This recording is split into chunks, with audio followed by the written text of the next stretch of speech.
Marc Pédat, Fédérec, on rappelle ce que c'est? Oui, bonjour. Donc, Fédérec, c'est la Fédération des entreprises de recyclage. Nous représentons 1200 entreprises situées sur tout le territoire français qui assurent le recyclage de toutes les familles de déchets et notamment de toutes les matières premières recyclées qui sont destinées ensuite aux entreprises consommatrices de matières premières. Alors, un des grands sujets du moment. Oui, le grand sujet aujourd'hui, c'est un peu la loi de transition énergétique et son application.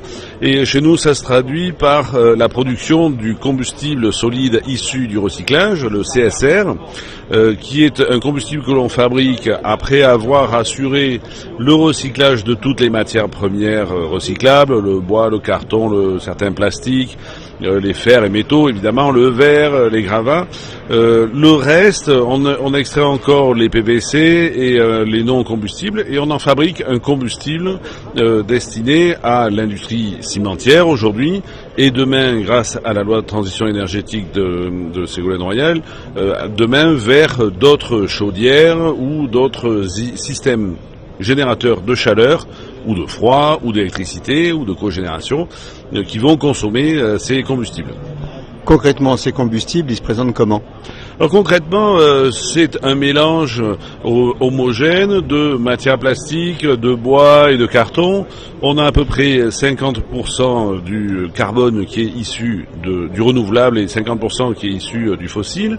Donc ce sont des chips en fait assez légers qui brûlent aujourd'hui en cimenterie et qui demain assureront la production énergétique un peu partout en France, j'espère.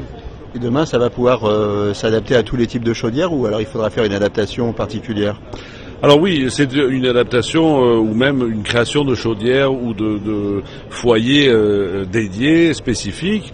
En Allemagne, il y a à peu près 7 millions de tonnes, ou 7 à 8 millions de tonnes de CSR qui sont produits et qui sont consommés par l'industrie cimentière, mais aussi par tous les producteurs d'énergie, de chaleur et d'électricité.